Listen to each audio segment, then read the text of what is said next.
Good morning. So can you hear me?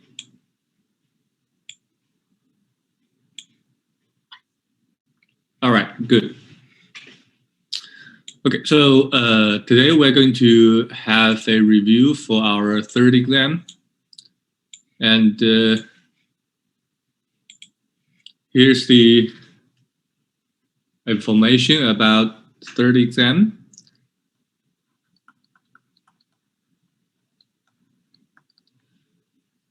Still gonna be 5 problems.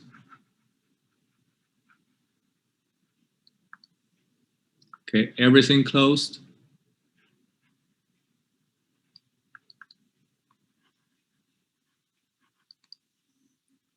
Get camera on.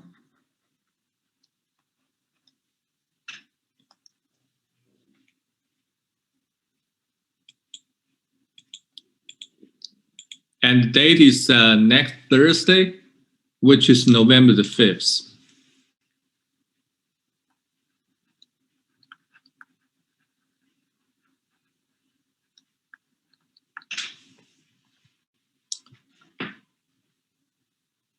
So the following topics will be tested.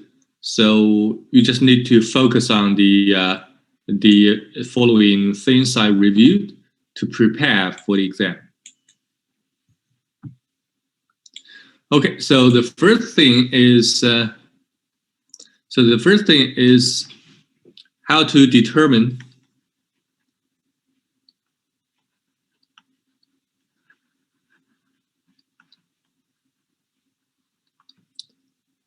if a given integer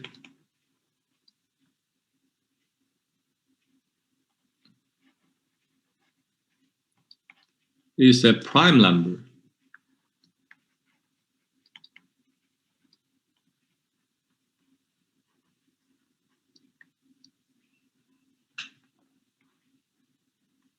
Okay, so how to determine if a given integer is a prime number? So this uses so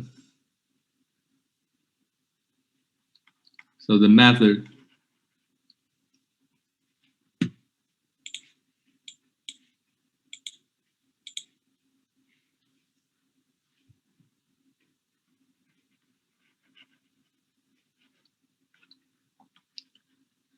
uses the following, uses the following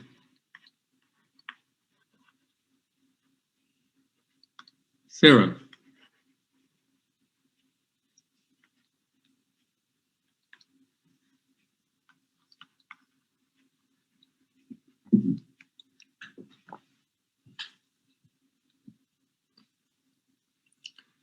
So that is if an integer n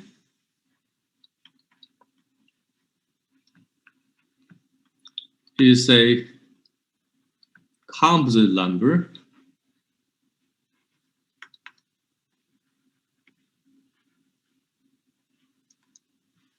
then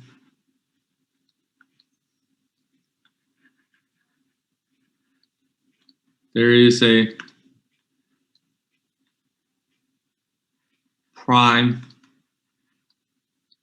factor of n, prime factor P of n,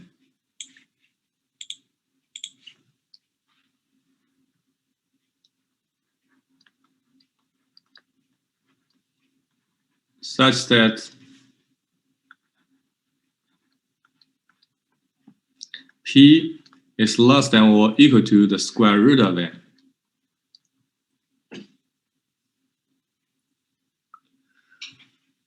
So if you want to check a number is a prime number or not, you only need to check all the prime numbers which are less than or equal to the square root of n, and to see if any of those prime numbers is a factor of n. If there are no such prime numbers which is a factor of n, then n is a prime. If you find a prime factor of n, it's clear that n is not prime, it's composite.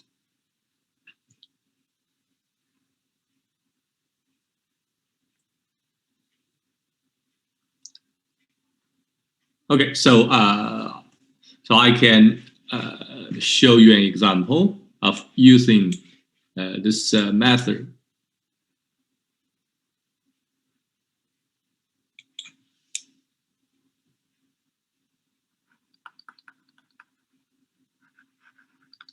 So determine if, say, 127 is prime.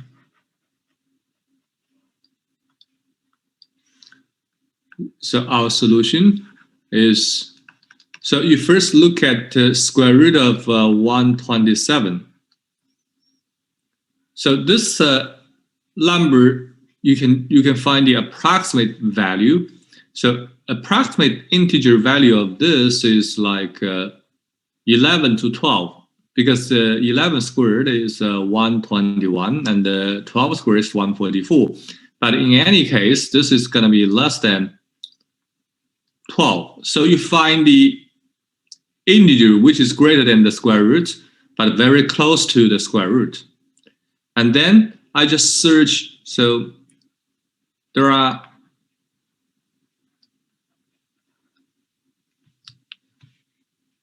we just need to find the prime factors which are less than 12. So 2, 3, 7, and 11 are prime numbers less than 12.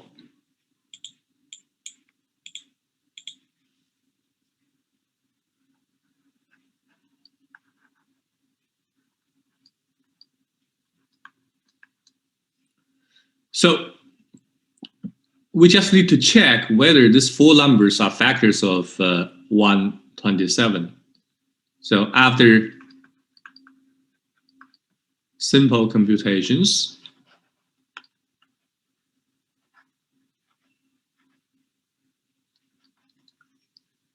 we know that, so of course 2 is not a factor of 127, and 3 is not a factor of 127, and 7 is not a factor of 127, and 11 is also not a factor of all these primes are not factors of 127. What about 5? Oh, I'm sorry, 5. Okay, I lost a 5. Yes. Okay. So 5 is also not a prime number, prime factor for 127. So 127 is a prime. Okay. So this is the method. So the first step is to estimate the square root of this integer, and then you just check all those primes less than the square root, and you can do you can check whether it's a prime. Okay.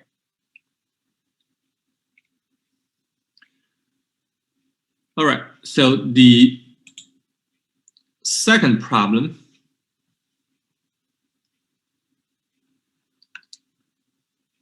is to define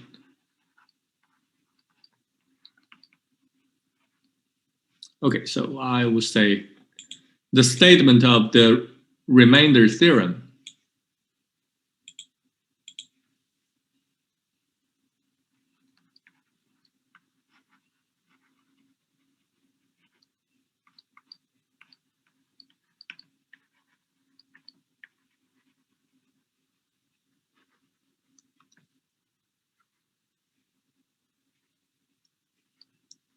And find the remainder.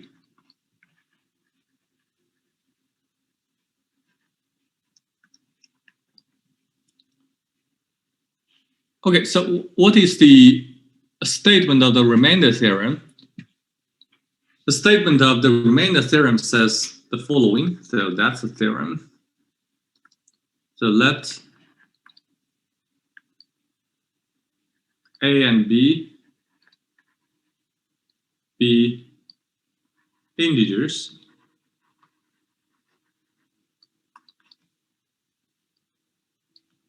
and let B be positive. Then there exists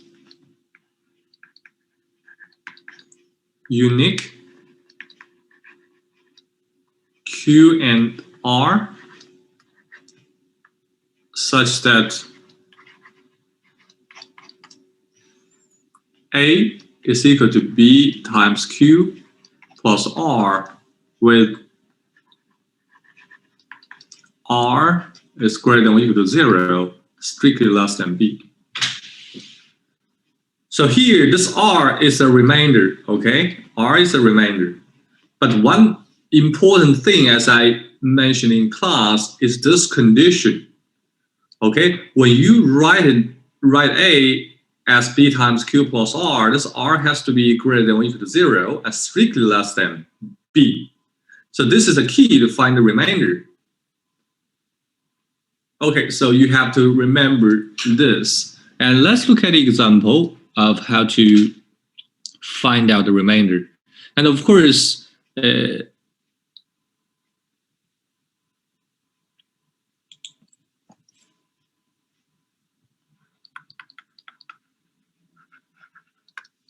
so find the remainder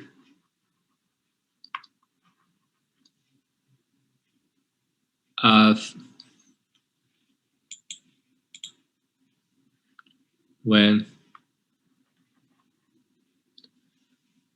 Okay, so let me recall a notation we used. So when we write, say, for example, so before we talk about this example, let's recall a notation.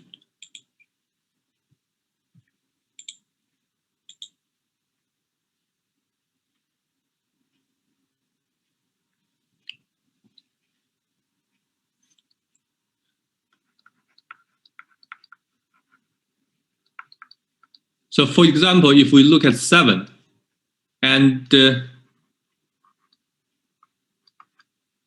we write modulo 3, this means we want to find the remainder of 7 with respect to 3.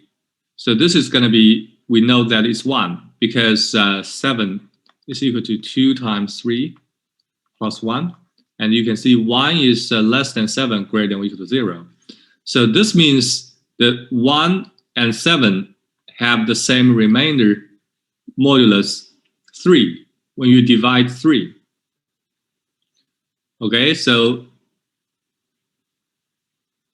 similarly, if you have 15, and if you talk about, say, mod 4, then this is going to be what? It's 3 since 15 is equal to 4 times 3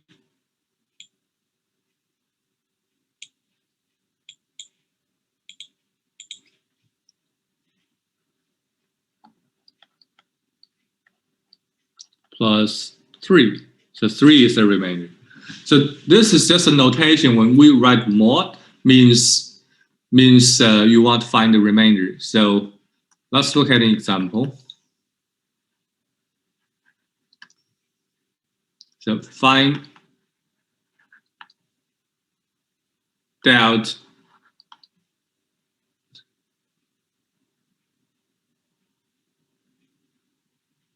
the remainder of negative 175. Okay, let me choose a different number. So negative 132 mod, let's say,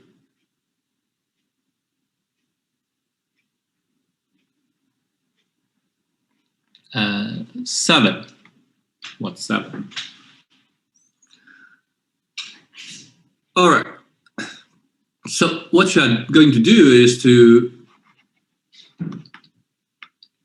you want to write negative 132 is equal to 7 times Q plus R, with R between 0 and 7.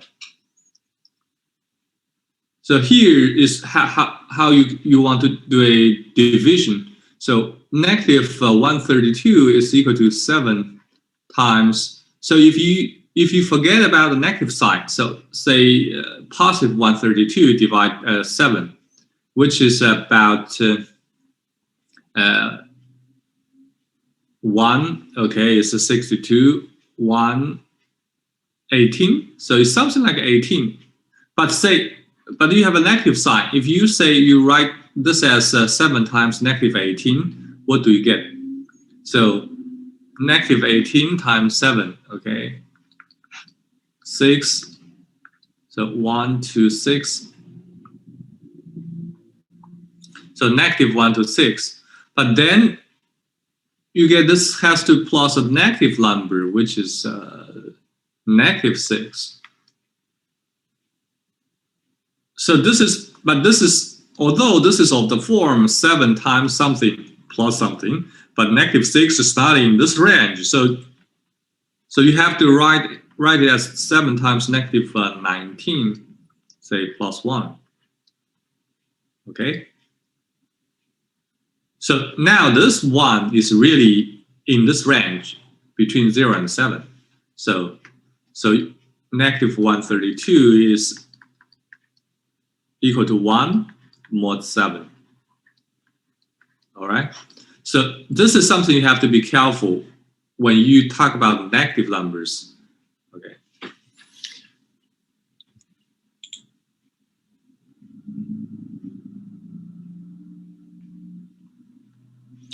All right.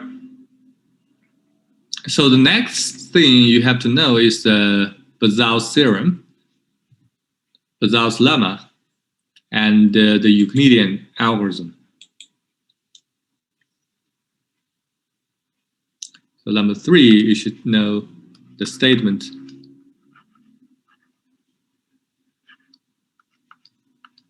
of Bazal's lemma.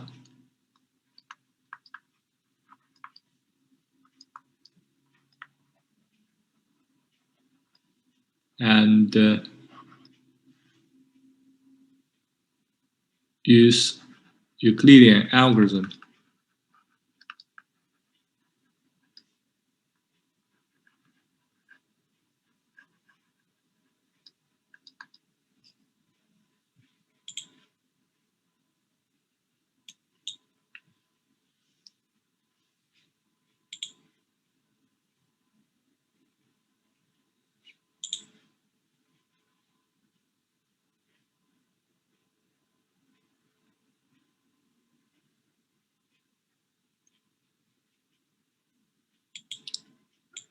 And the lemma, and the lemma for Euclidean algorithm.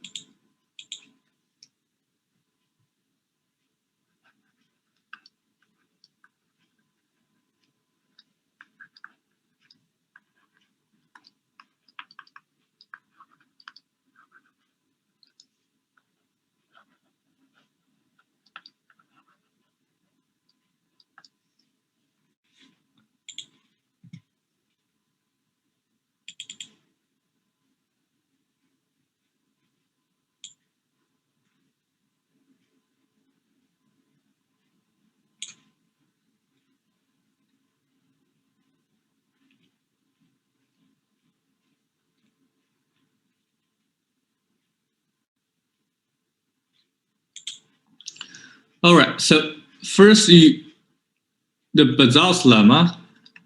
Bazal's lemma tells you that the greatest common divisor of two numbers is a linear combination, can be written as a linear combination of the two integers.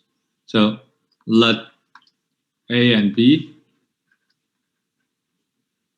be two integers. Then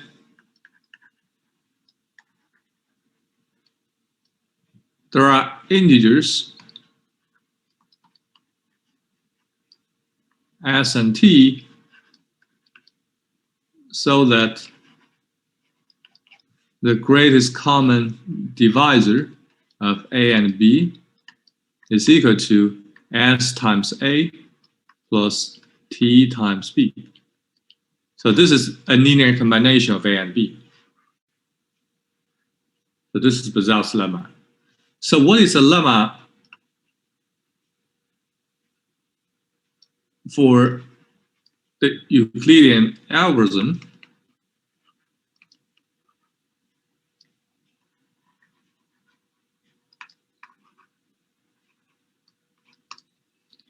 So this tells you that if we have let A and B be integers and let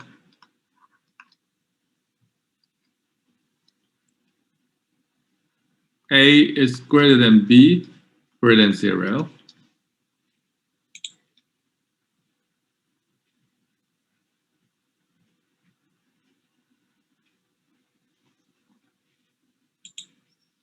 and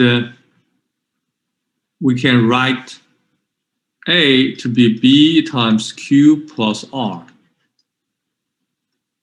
Then what we can claim is the greatest common divisor of A and B is just equal to the greatest common divisor of B and R.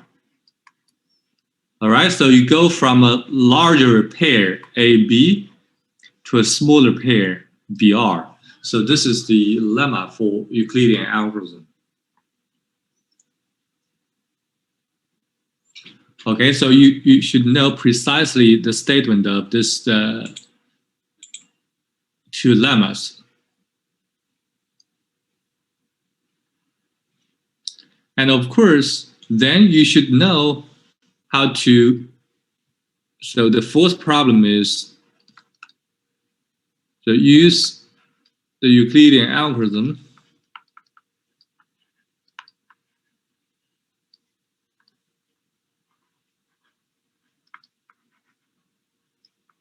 to find the greatest common divisor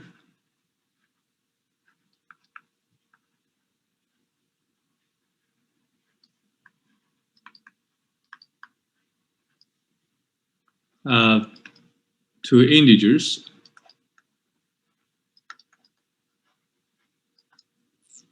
Well, what's more, and to write the greatest common divisor as a linear combination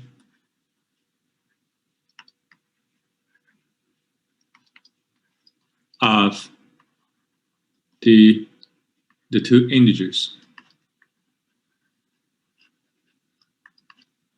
Okay, so we had an example in class last time. Okay, so you should look at that example, because we first use the Euclidean algorithm to find the greatest common divisor, and then we just by reverse the Euclidean algorithm, then you are able to write the greatest common divisor as a linear combination of the two integers. So look at the example we talked about last time. So this is important. And the last thing is the statement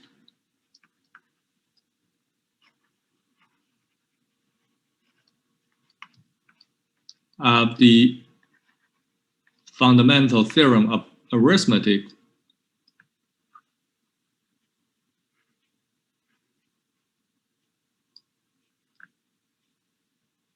fundamental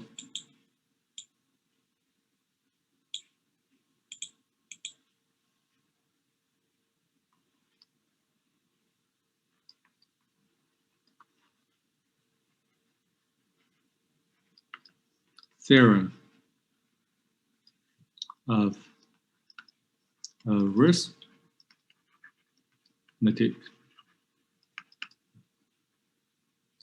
and find the least common multiple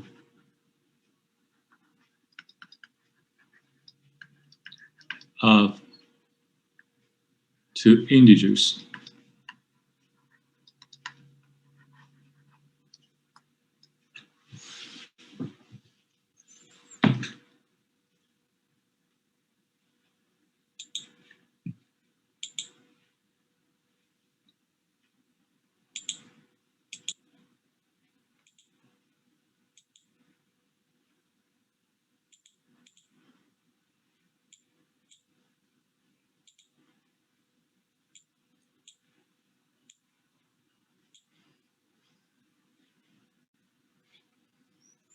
Okay, so the fundamental theorem of arithmetic just says any integer greater than 2 can be written as a product of primes. And if you arrange those primes in increasing order, then the representation, the factorization is unique. Okay.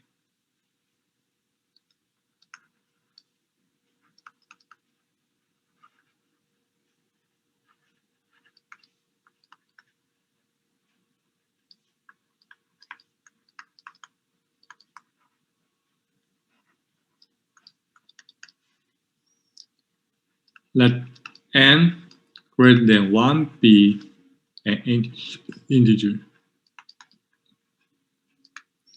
Then there are prime numbers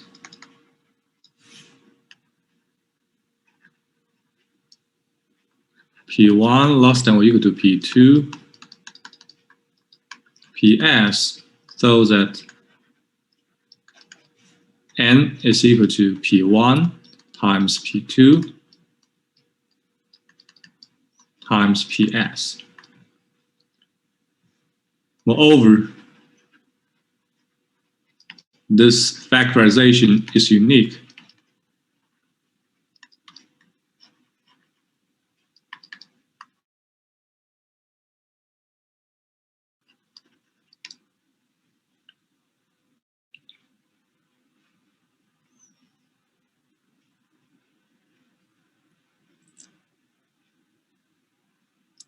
Okay, so how to use the fundamental theorem of arithmetic to find the greatest common, the least common multiple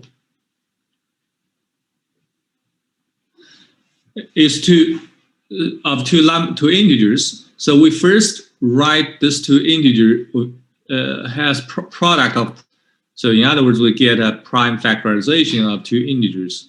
And then we just look at all the prime numbers appeared in both factorizations, and we pick the larger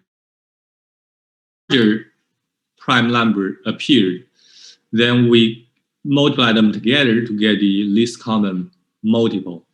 So notation, let me recall. So we write LCM, least common multiple of AB.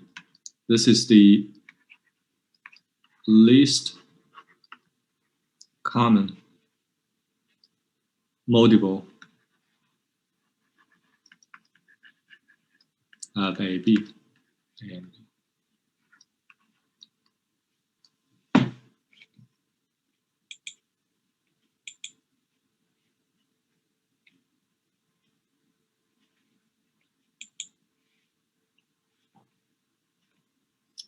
Okay, let's look at the example.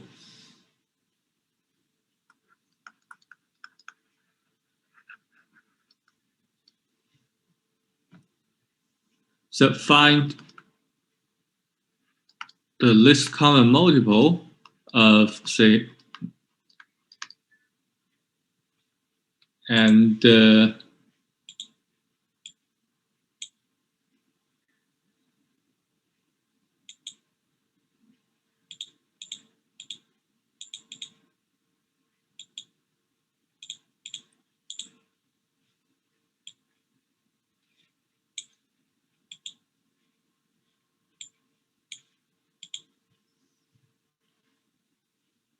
say 1, 1, 2, 5. So let's find the least common multiple of these two numbers. So first, let's factor this one. So 980 is an even number. So we first factor 2, you get 490. And then you factor another 2. So you get 245. And then you can see 5 is a factor. Then it's 2 times 2 times 5. This is 49. Okay, and then this is 2 times 2 times 5 times 7 times 7. So now we can write it as 2 to the second power times 5 times 7 to the second power. Okay, so this is a prime factorization for 980. And then if we look at this 1, 1, 2, 5. So first we see there's a factor 3. So what you get is this is a 3,000, 6, 7, 5. Okay. And then you see you have another factor 3. So this is a 1, 2, 2, 5. And you can see now 5 is a prime factor. So what is 2, 4, 5. And then you get another 5 here. So this is multiply 4, 9. And then this is equal to 3 times 3 times 5 times 5 times 7 times 7. So it's 3 squared multiply 5 squared multiply 7 squared. So if you look at all these two representation factorizations here, so the prime numbers you have a 2, 3, 5, 7. Those are the prime numbers appeared in both factorizations. And then the least common multiple of these two numbers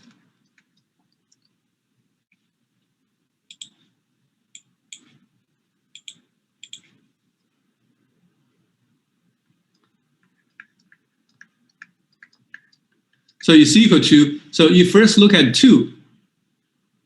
2, you pick the higher power of these 2 representations. In the first representation, the 2 only appears in the first representation, the higher power is second power.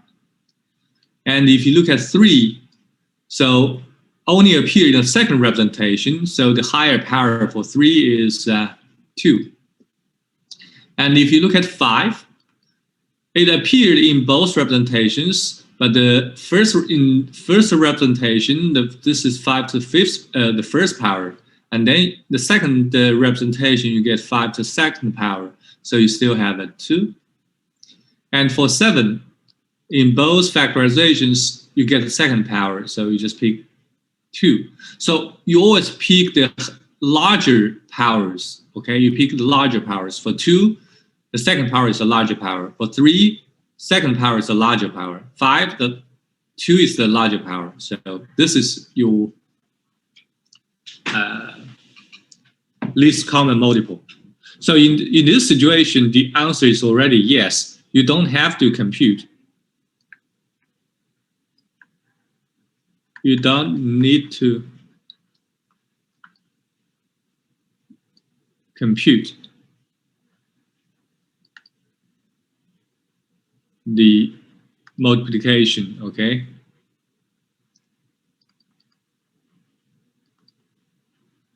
In other words, you just leave these powers here as your solution. That's already good enough.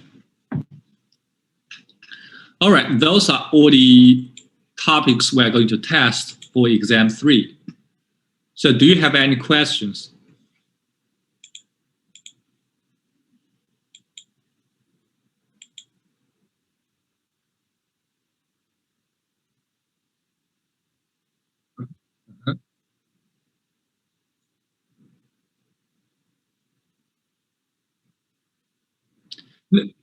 No. So first, you get the prime factorizations for both 980 and 11025. So you see the prime number 2 appeared in only the first factorization, right?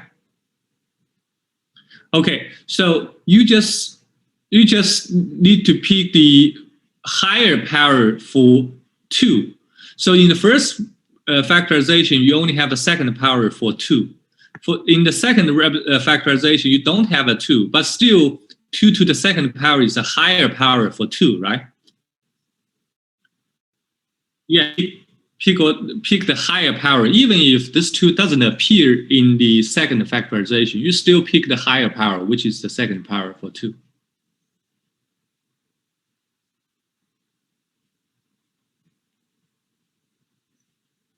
So more questions?